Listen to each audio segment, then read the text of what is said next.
Hey, everybody, and welcome to episode number 263 of the Chris Rose Rotation, a production of John Boy Media, and our tour with all of the world champions continues as we bring in from the bullpen the left hand, Alex Vesia, the man who got the save in Game 2 of the 2024 World Series. Congratulations, champ. How are you? Thank you. Thank you for having me on. I'm great. This has been such a amazing experience that I never would have thought of, and I'm trying to soak it all in. I'm back home now here in Arizona, and the 2025 campaign begins. Oh no, I'm going to stop you right there. Yes, no, it does. No, come on, yes, now. It does. No, you have to enjoy this for like a couple of weeks. We did. For me, it's I'm soaking it in and everything, but you can't get super caught up because I don't want to be behind going into the 2025 season, right? This offseason is now super short. We'll be in Tokyo coming up and whatnot. So yeah, I mean, for me, we're moving through, but I can't even describe the feeling of playing in the World Series, right? Against the New York Yankees, two of the biggest teams, and just the atmosphere, the amount of adrenaline that I had going through my veins, man, it was, really, it's a dream come true. I can't put it into words. All right, well, do it for us because I want to know. There's a lot of stuff to cover with you and really cool stuff. Oh, yeah. Game 2, you're thinking Trinan's going to lock it down. It'll be 4-0. We'll be up 2-0. We'll need two more wins to be world champions. All of a sudden, things get a little frisky. Yeah. Gives up some runs, and then all of a sudden, the bullpen phone rings. What is it like for you? So, in the bullpen, you never take your foot off the gas. You never do, right? Until that third out is made in the ninth inning. For myself and our bullpen, we always know, it's not over, right? Especially in the playoffs, things can happen extremely fast. The game can get sped up.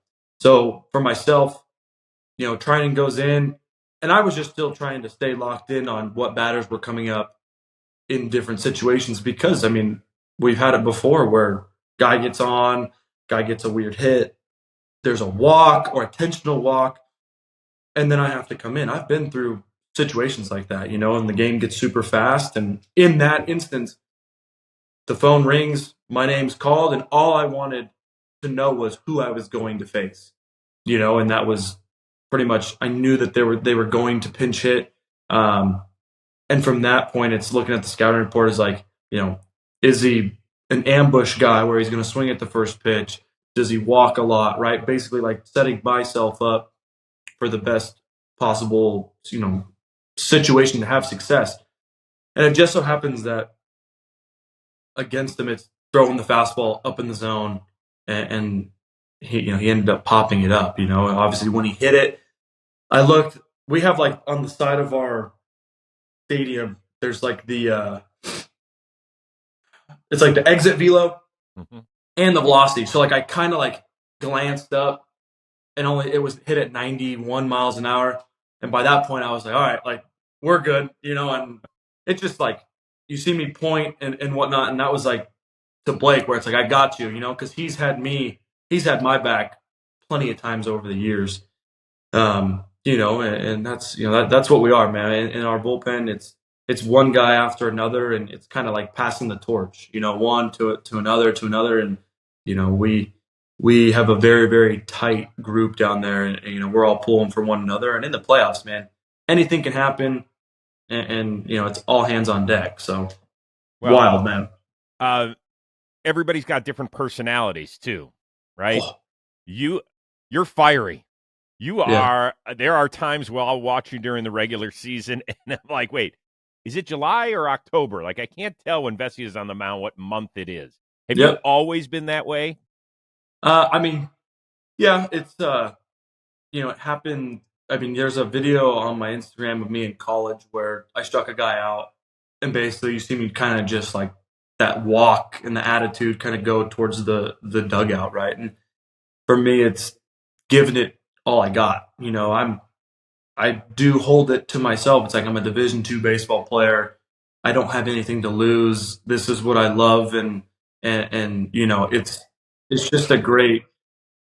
I love pitching, and that's something that I just carry with me, day in and day out, and the fire and the passion and stuff like that. It's like I'm never trying to like show up like a hitter or anything, right? It's like it's between myself, what I say to myself on the mound, and like how I get fired up. It's just that kind of passion and whatnot that I have. Because like out of the bullpen, you have to be locked in every single day. You can't take a day off, right? Like, because it can completely turn your season around. You can have a 2, right, in July and have one bad outing in August, and then you have a 5, right? Like, it's just you have to be on it every single night, and like, I hold myself accountable to that and being prepared and ready to go, and telling Doc, hey, like, I'm good to go tonight, and he does a great job with managing the workload and making sure he's not overusing guys like that. And, that's something that it's a very hard task, right, to do that, manage a bullpen over the course of a full season, because you don't want guys to be burnt out when the most important games are during the season. And that's playoffs, man. And yeah, he does a great job of that. All right, but Alex, there are times, and you said, well, I'm like yelling at myself or I'm hyping myself up. The other guys in the dugout can't always tell that. So I imagine there has been a time or two where you have said something and they're thinking you're shit-talking them. And then they're coming back, right? There has to have been some instance, right? Where there's probably a few. Yeah, I mean, there's probably been a few times. And, I mean, for me, it is what it is, right? It's competition. When we get in between the lines, like, it's dog versus dog, right? Like, I'm going to, my goal is to get those guys out. Those guys' goals is to hit it out of the park, right? Like that's the game, and, I just never want to back down from that fight, and if some guys take it personal and whatnot, hey, that's fine. I get it, right?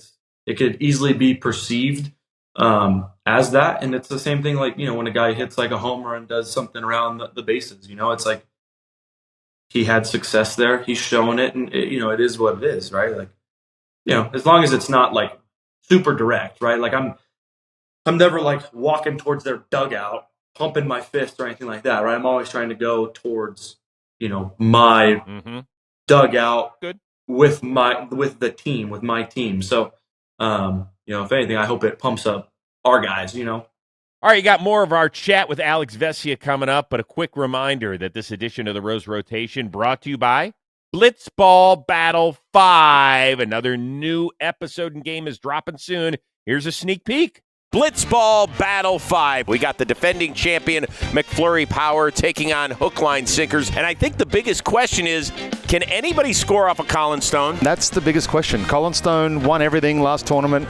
He's got every pitch you can draw up. He can move it all over the place. Or will you rely on having to get the praying mantis to give up some runs? The last guy that he gave up runs to is actually somebody he'll be facing, Dan Canobio. Wow. When you haven't participated in the warehouse, she gets a little shady. Prediction time. I don't want to scare you here as I pick McFlurry Power, but Colin has just gotten better because since BB4, he's been playing in that professional Blitzball League with the Team Como guys. Hard to pick against the defending champs. I'm also going to pick McFlurry Power. But I think that old man Dan is going to surprise us. K-Mac admitted to us, I don't like facing Dan Canobio. We will see you later today for Game 4 of Blitzball Battle 5. Who's the biggest nut job in the bullpen?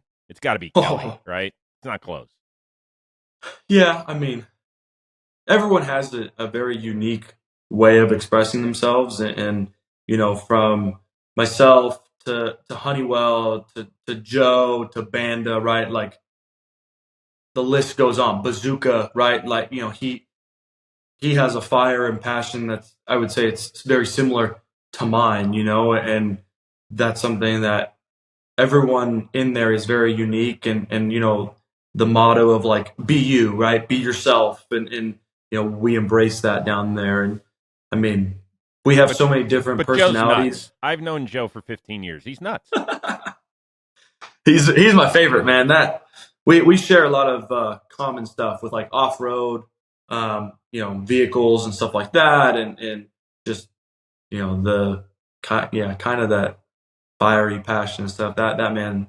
There was a video the other day that I saw, and I totally forgot about it, of him coming set on the mound, just shaking his head, looks back, and there's nobody on second base, and he's still shaking his head. He lifts his leg up and pauses, and then throws a 100-mile-an-hour sinker. It's like, dude, like, what the heck? So, yeah, I mean, he's a great human. So are you saying that since you have a lot of similarities, that in the off season you're breaking windows at your own house when you misfire? Maybe, yeah. I mean, we definitely. I have a mound and a full gym at my house and stuff like that. So we get after it, and things happen. Things happen. Luckily, we can fix that. I always had people tell me that he was one of the greatest athletes, period, on any team. Like, y'all pitchers catch a lot of strays because you're not great athletes, according to the rest of your everyday ball player teammates. Right. But everybody that I've ever talked to, back to his starting days in St. Louis, and then on to Boston, and with the White Sox, and the Dodgers a few times, etc., that they all say the same thing. Like, Joe Kelly is one bad motherfucker. Oh, absolutely, absolutely. The way he goes about his business, and his athletic ability, it's definitely like, you look at him and you're like, skinny guy, kind of lengthy, right? Like, not a bunch of muscle definition to him, and he goes out there and lifts his leg and just whips this ball in at 100, and you're like, what the heck? And then you kind of see his mechanics and like just the way he moves, and it's like, you move very efficient and you use all of your body, and that's something that it's very hard to teach. When he explains it, you're like, okay, you're a lot more methodical and in depth than you may seem. It's like, yeah, he has a special way of going about his business. Okay, you have to for the next year, you would be guaranteed. I'm not going to guarantee you a World Series championship, but I will guarantee you a berth in the World Series next year if you walk around with either Brusdar Graterol's hair or Honeywell's hair. Who are you taking? Well, Bazooka's hair is like natural, right? That's just, he's been growing that for 3-4 years. So I would probably go with that hair because he doesn't really have to do a bunch, right? He just showers and puts a little bit of product in it. With Honey's, there's a lot of stuff going on in that hair. It's whatever the is it a perm and what, like, different shampoos, and then he doesn't like to wear the hat because then it kind of like makes a dent in the hair and stuff. So I think it would be a lot of work. I would take that, and then I would also take Kopi's beard. So just the way he, like, how good his hair is, or his beard is. Oh gosh, look at that picture. It's incredible. It's actually a little alarming. The that's a little alarming right there, that photo. It's good. It's good. I mean, that's my catch partner right there. We played catch ever since he came over to us. And adorable. Yeah, man, he's the best. I love that dude. So you were saying, I interrupted you. You were saying something about the locker room. Somebody was walking in the locker room. So yeah, Honeywell came into the locker room after getting that done, and it was like, who is this? Like, I didn't even really recognize him. It was unbelievable, and everybody just loved it. It was just such a great, like, and that's him. He keeps everything super relaxed, super loose, just has a great time. He's for the boys. And then when the game time comes around, he turns into a killer, just absolute dog. And like, Muncie had a great interview. I think it was after the NLDS, where he was explaining to everybody about what Brent did when he was on. Basically, it was, he was off the roster and pitching and stuff. And like, it was just, he's for the boys, and like, to have guys on the team like that they don't care, they don't have egos. It's not all about them, right? Like, they care about the overall, like, product of the team. Like, that's the glue, that's what keeps everybody together in a family. And like, he was such a big part of our bullpen, and just the team in itself. I mean, that guy's singing on the bus, cracking jokes. I mean, it's just, the list goes on and on about Brent, man. He's the best. Yeah, and I thought that he exemplified what you guys are about in Game 4 of the World Series when he threw like 50-odd pitches and was getting his titties lit up in the 8th inning. But he knew that he had to do that in order for you guys to win the World Series, because even though you think Flaherty's going to pitch 6 innings again, he didn't. And so y'all were needed the next day, and then, so that y'all understand your roles, and I thought that was great. All right, more of the show coming your way, but first, you know what we all need a little bit more of? To get off our ass. With bold flavors and a refreshing citrus kick, Mountain Dew will get you off your ass, have you feeling like you're on an actual mountain. A mountain where the weather is always perfect. Your friends are ready to hang, and a day of epic proportions awaits. So here's what I want you to do. Slide open that door. Head outside. Breathe the fresh air. Have equal parts fun and competition. Go do a 3-point shooting contest, the longest drive competition. Go play Frisbee golf if you want. If you got a monitor outside, take your headset. Go do a little video gaming. Go play kickball, wiffle ball, blitzball, pickleball. Create a new kind of ball. I don't care what it is. Why? Because the mountain is calling, and you should answer. So grab your friends, grab an ice-cold Mountain Dew, wherever refreshing beverages are sold. And 3 words for you. Do the do. I want to dial it back to Game 4 of the LDS against San Diego, okay? Yeah. You guys are down 2-1. It was the only time the entire year where your season was on the brink. And you guys knew you were going into a bullpen game in Game 4.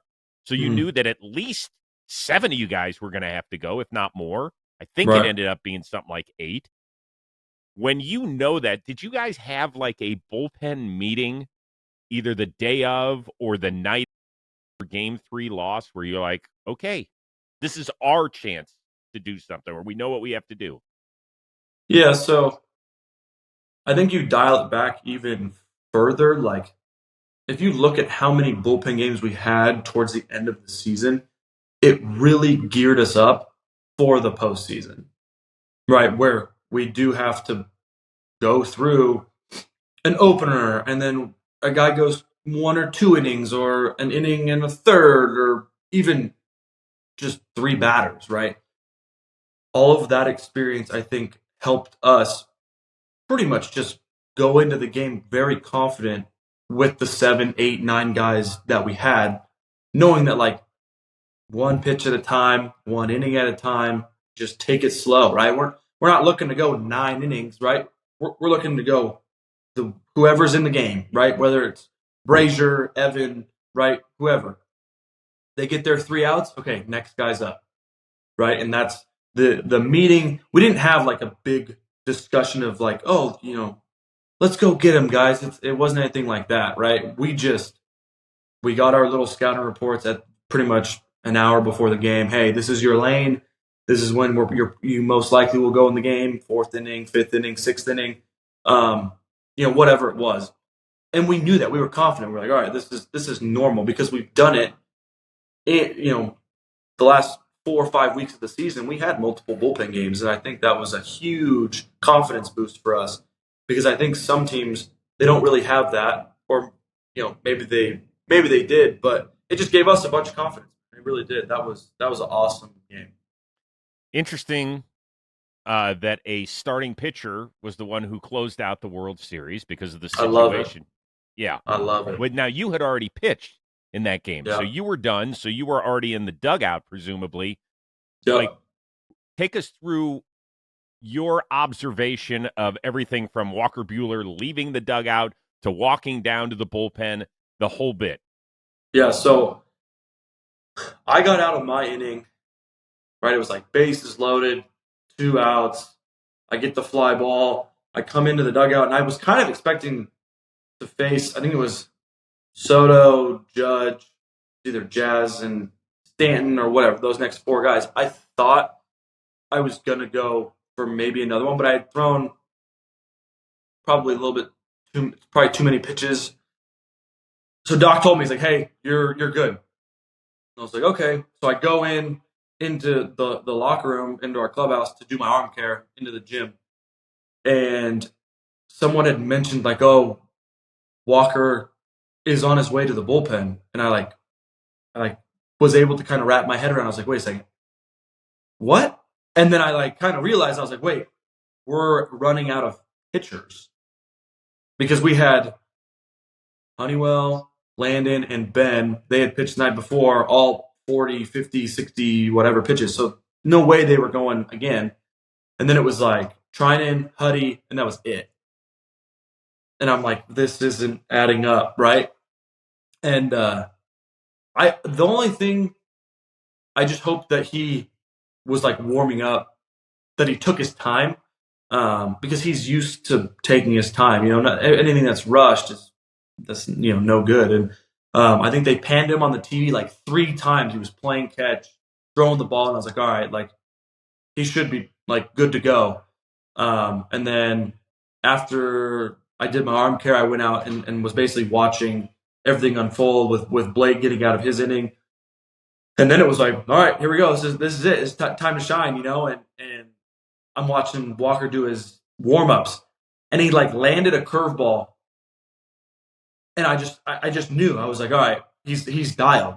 Like if he's able to warm up quick, whatever, and come out here and then land a curveball like that right out the gate, I'm like, we're going to be in a pretty good spot.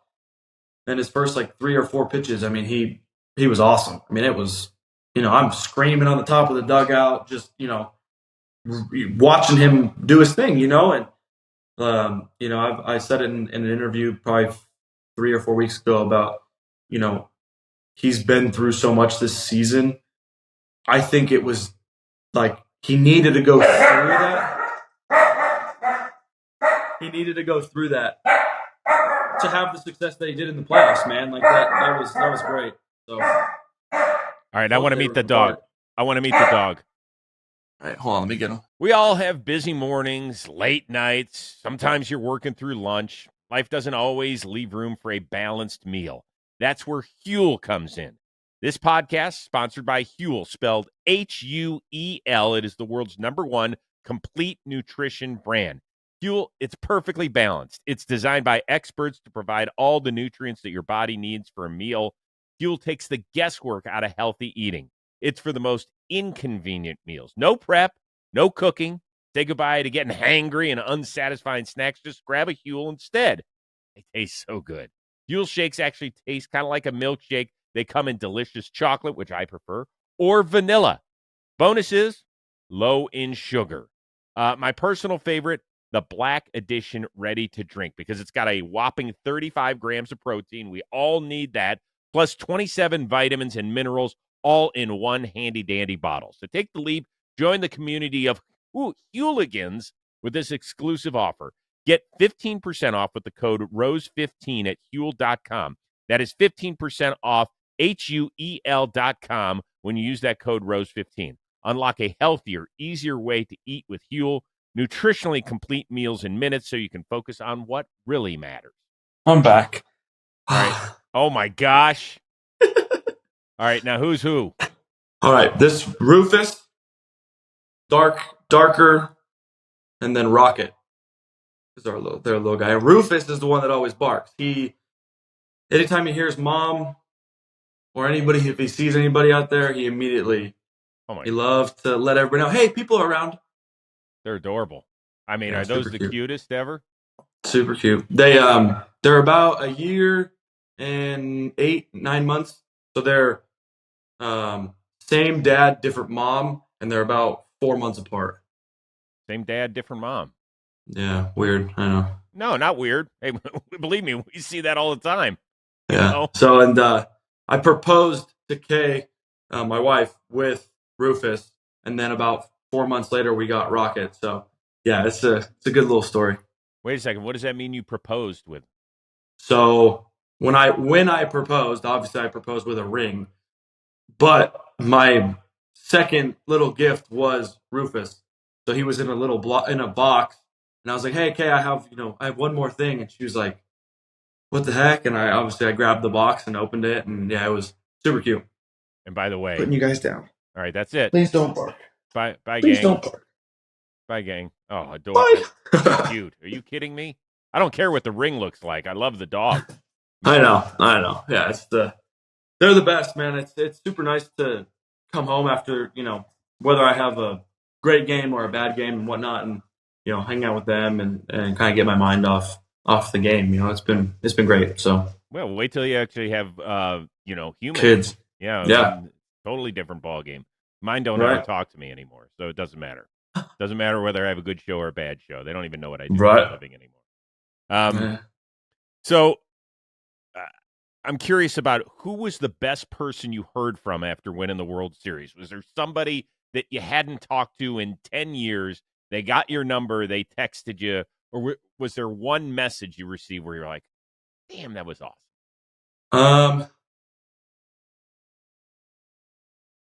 I mean, not really. I mean, I have my circle is pretty small. I don't have a bunch of big time friends or anything like that. But no, I mean, honestly, probably the best is, probably my grandpa. We call him Opie. He's German. That guy has the thickest accent you could ever think of, and he called me, and over the years, right when I went to college on a baseball scholarship, he didn't understand that, and he didn't really understand the pursuing baseball as a career until when I got my first paycheck in the big leagues, and I literally screenshotted it and sent it to him, and he's like, it took me 15 years to make that much money, and I'm like, yeah, I make this in 2 weeks, and that was when it finally clicked to him. But he just knows how hard I work and how much I've dedicated, my time and everything, and so he was really happy, and he got to watch it basically. He loves being at home on his big screen TV, sipping on wine, right? And it was great. So that was a super super cool moment. But honestly, the best one. So my dad is a big time Yankee fan, big time. From the womb, I wore Yankee stuff, right? And over the years, pretty much once I got into college, that I never really had a favorite team, after that. So for him, man, when we played the Yankees, I think it was in July. It was a few months back. That was funny. That man wanted to wear half Dodger, half Yankee jersey. Because he's a man of all trades. He wanted to sew one and do all that. And I said, dude, if you do that, I am not getting you tickets to these games. So World Series rolls around, and everyone's texting him, who are you going to root for, this and that.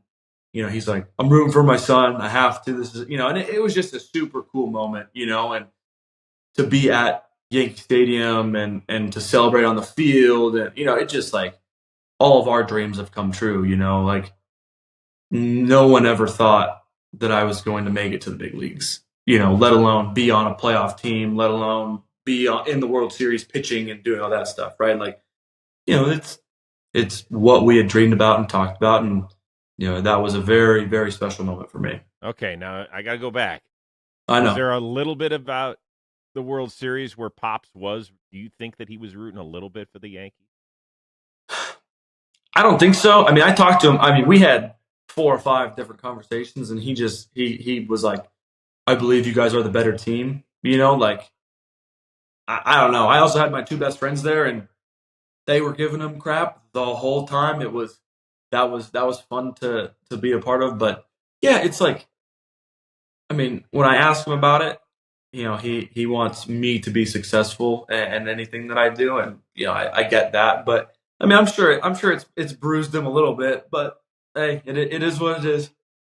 You grew up in San Diego, right? Yeah. Yep. Well, you played the Padres in the divisional round. Yep. Were some of your boys pissed that you all beat them?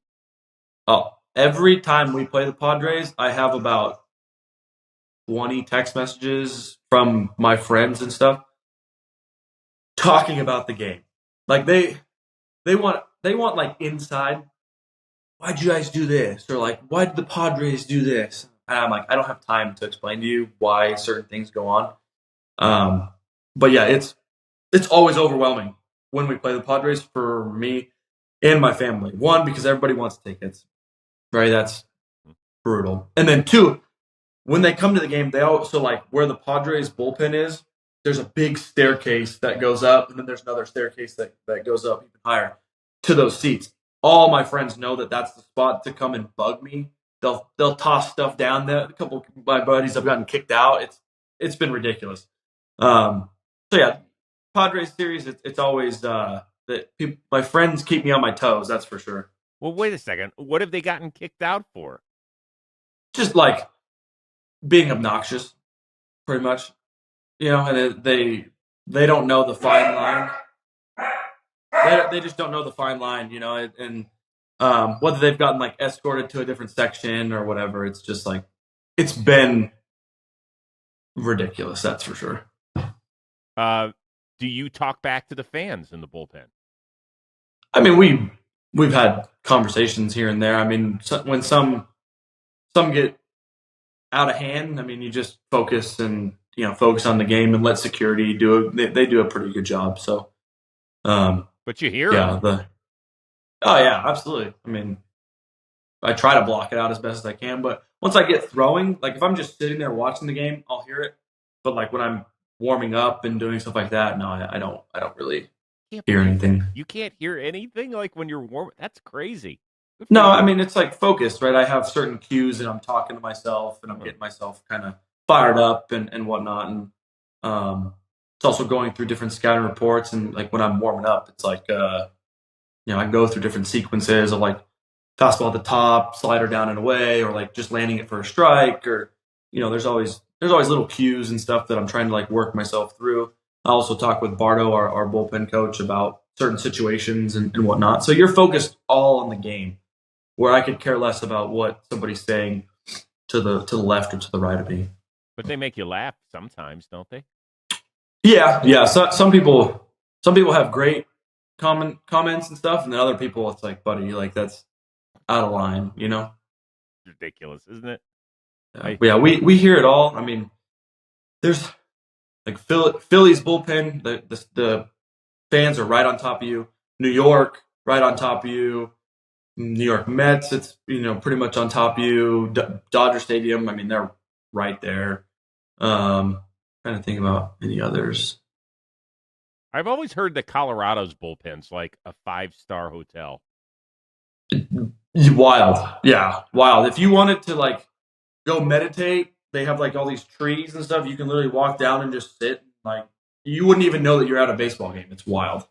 But they have like a huge wall where there's people, and then there's like the overhang, and then there's like a little like cubby area that like there's like a bathroom and stuff, and you get to watch the game. That bullpen's cool. The only thing, pitching in Colorado is tough because of the air. Oh yeah, no, I get it. I've talked to people forever. They all say the same thing. Workout schedule changes because of those days that you're there. You're tired, for 2 series afterward. Yeah, I get it. Pardon the interruption, but a chill is in the air, leaves falling to the ground, and football every weekend. And that's what fall is about. You can make each weekend even more exciting by getting into the action with our partners at DraftKings, the #1 place to bet on touchdowns. Right now, all new customers who bet just $5 will instantly get $200 in bonus bets when you use promo code ROSE. Stay in on the action and use your $200 in bonus bets to bet anytime touchdowns on DraftKings. So download the DraftKings Sportsbook app now, and new customers use promo code ROSE and bet just $5 on any wager and get $200 in bonus bets instantly. That's promo code ROSE only at the DraftKings Sportsbook. So Juan Soto's a free agent. Yep. Should his number start with a 6? Is he that good? I mean, he had a great year in New York, man. I mean, he definitely he's a hitter from the left side like that. He plays a good outfield. It's like it's hard to put the price tag on it, right? I mean, it is. I didn't get to face him in the World Series. I would have loved to. That would have been an awesome battle, but I mean, was it 600 for 10 or 12 years is what I've seen or something like that? I mean, hey, if they believe it, sure. I mean, that's good. It's good for us baseball players. Keep driving up that price, right? He's gonna have to reset the market somehow. Well, But Mookie's moving to the infield. I know. We talked about that the other day. I mean, I don't know if it's second base or shortstop or whatever, but I mean, Mook can play. That dude is so good at pickleball. It's unbelievable. We went to his house after the parade. I got worked in pickleball. It was not. I'm in a dress shirt, right, and some like pants, and he's in some slides and stuff, and absolutely just I'm sweating through the shirt. It was all bad. It was. But my wife's like, we didn't come here to play pickleball. I'm like, it's here, so I'm gonna play. Like, this is great. This is my off season now. I can do what I want. Yeah, and Miggy Rowe told us about it, and he said he's got the perfect house set up for everything: pickleball, Yep. bowling. Yeah. I guess that's what you're spending part of your $365 million on. So Yeah. it's probably the best party house on the team. Didn't Shohei? I would say. Didn't Shohei show up to that one too? Oh yeah. I was. That was so cool, man. That was just to get everybody together. That was awesome. It's like our lives are always super busy, and being able to lock it in for the playoffs and be together, and then after still being able to celebrate and do stuff like, we were such a close team, and it's hard to like explain why or, is there any tricks to doing that? Not really. We just all got along great. It was just like the personalities that we just clicked, and it's, thinking back to 21 and 22 and 23, right? We had a really good team, but it just like something wasn't there, and we lost some tough games and stuff. And, this team this year, I mean, it didn't matter if we were down, the 5 runs. I mean, we just knew that each inning we would chip away and it's just the fight, we had so much fight. Have you thrown with Shohei? Have I what? Have you thrown with Shohei? No, so I've watched him play catch.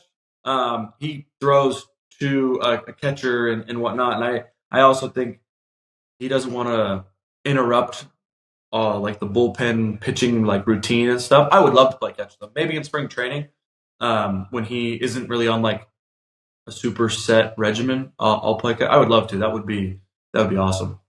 What have you seen when he's just throwing? Is it different?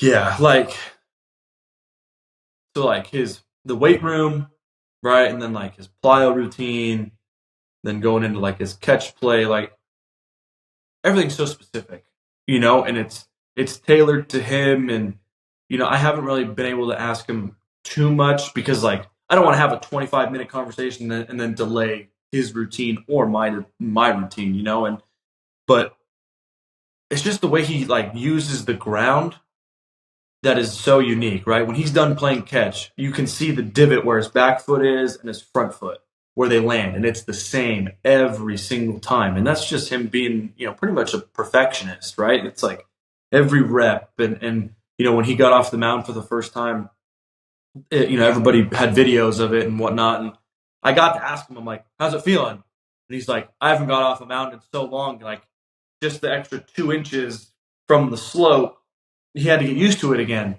and like, I can relate to that. My first couple bullpens during the offseason, it's always super weird because you play catch on flat ground and going to the mound is different. So, yeah, he's great, and it's like, you would never know that he is who he is, right? If you're just like sitting there next to him, right? Like, guy's watching anime, he's cracking jokes, like he loves to laugh, right? And he's, he's a great teammate. So that's something that I definitely got to learn from him this year, and I faced him a few times and I never really knew of him as a teammate, and I've heard great things, but personally getting to know him and whatnot, like that's been awesome. How thankful are you? I ask every major leaguer that comes on the show, how thankful are you that you are in the same era as him? being teammates with him, it's when he hit the 50-50, right? We're in Miami and the ball goes into the stands, and I'm looking at a few of my buddies, and I'm like, we're a part of history here. Like, we are watching history. Like, I'm gonna be able to talk about him personally to my grandkids.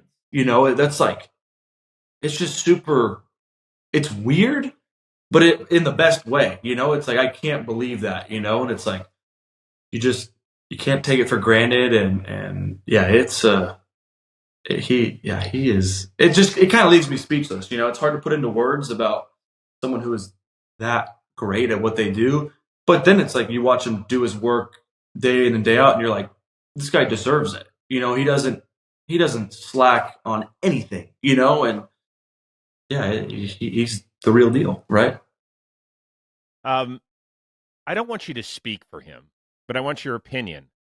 Why do you think that Clayton Kershaw is coming back? Oh, good question. Man,